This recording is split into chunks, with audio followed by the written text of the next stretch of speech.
اللہ کے رسول صلی اللہ علیہ وسلم کے دنیا میں تشریف لانے سے قبل کے حالات کیا تھے؟ تو اس میں سب سے پہلے تو آپ دیکھیں کہ یہ جو جزیرہ نما عرب ہے، اس کا محل وقوع سمجھنے کی ضرورت ہے۔ 3 بر اعظم یعنی ایشیا، افریقہ اور یورپ، یہ 3 جہاں آ کے ملتے ہیں، یا یوں سمجھ لیں کہ بالکل ایک مرکز بنتا ہے، وہ مرکز عرب ہے۔ اس وقت جو سپر پاورز تھی وہ روم اور فارس تھی، لہذا عرب کا یہ خطہ اس وقت روم اور فارس کے تسلط سے بھی آزاد تھا۔ پھر یہ خطہ دنیا میں اتنی اہمیت رکھتا تھا، جیسے میں نے عرض کیا نا کہ 3 بر اعظموں کا سینٹر بنتا ہے یہ، لہذا تجارت کے لیے بھی یہ ایک سینٹر پوائنٹ تھا۔ اور سب سے بڑھ کر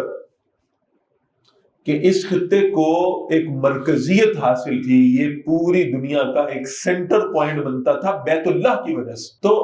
عرب کو پوری دنیا میں ایک بہت اہم مقام حاصل تھا، تجارت کے اعتبار سے بھی،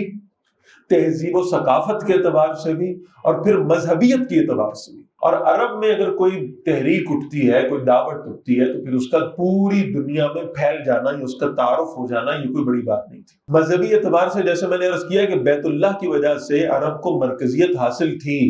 ابھی ہم جب وہ واقعہ فیل کی طرف جائیں گے انشاءاللہ تو مزید بات کھل کے ہمارے سامنے آئے گی کہ اس مرکزیت کی کیفیت کیا تھی۔ یعنی ابرہا کو یہ محسوس ہوا، جو یمن کا بادشاہ تھا، کہ یہ پوری دنیا کا ایک سینٹر پوائنٹ ہے عرب، اور اس کی وجہ بیت اللہ ہے، اور بیت اللہ کی اہمیت کی وجہ سے تجارت بھی ساری کی ساری وہ عرب کے گرد گھومتی ہے۔ لہذا اس وجہ سے اس نے یہ کوشش کی کہ وہ اپنا ایک گرجا گھر بنائے یمن میں، بڑا خوبصورت۔ بعض تاریخی روایات پڑھنے کا موقع ہوا تو اس قدر دلچسپی پیدا ہوئی کہ وہ جو گرجا اس نے بنایا نا، وہ اتنا خوبصورت اس نے بنایا تھا، اس وقت کے سارے ریسورسز کو اکٹھا کر کے، بڑے بڑے انجینئرز کو اس نے جمع کیا، ٹھیک ٹھاک مال خرچ کیا، اور ایک بڑا خوبصورت گرجا گھر اس نے بنایا کہ لوگ آئیں گے اور لوگ اب بیت اللہ کو چھوڑ کے نا اس کی طرف متوجہ ہو جائیں گے۔ یعنی وہ یہ سمجھتا تھا کہ جیسے ایک ٹورسٹ پلیس ہوتی ہے، آپ کو اس سے زیادہ خوبصورت کوئی جگہ مل جائے تو آپ وہ پچھلی والی جگہ کو چھوڑ کر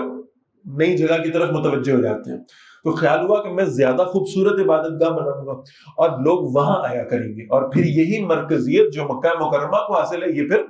یمن کو حاصل ہو جائے گی۔ لیکن اس پر پھر پہلے تو مایوسی طاری ہوئی، اس لیے کہ لوگوں نے اس کو کوئی زیادہ رسپونڈ نہیں کیا، ٹھیک ہے۔ اور ایک روایت مجھے ملی تاریخ کی کتابوں میں، یہ بڑی دلچسپ روایت ہے، یعنی عرب کے کچھ نوجوان جو ہے نا، وہ کسی تجارتی سفر پر یمن کے لیے نکلے تھے، اور ان کو شوق ہوا کہ ہم جا کے دیکھیں تو صحیح کہ ہمارے بیت اللہ کے مقابلے میں انہوں نے جو گرجا بنایا وہ کیسا ہے۔ تو یہ وہاں گئے،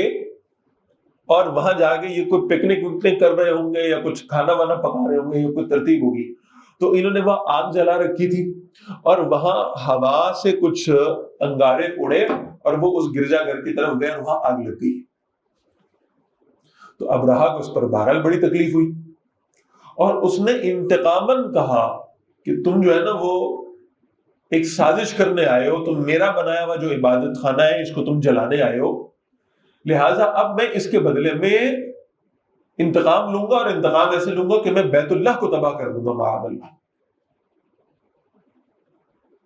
پھر آپ جانتے ہیں کہ اس نے کیا کیا، ایک عظیم الشان لشکر اس نے تیار کیا، ہاتھیوں کا لشکر، اور پھر وہ یہ لشکر لے کر مکہ مکرمہ کی طرف بڑھنے لگا، اور راستے میں جتنے علاقے آتے گئے سب علاقوں اس کی مروبیت کا شکار ہوتے گئے کہ ہاتھیوں کا لشکر تو کبھی اس سے قبل کسی نے دیکھا ہی نہیں تھا۔ اور پھر وہ واقعہ آپ سب کے علم میں ہے کہ کیسے اللہ تعالیٰ نے ابابیلوں کو بھیجا، اپنی چونچ میں انہوں نے کنکر پکڑے ہوئے تھے،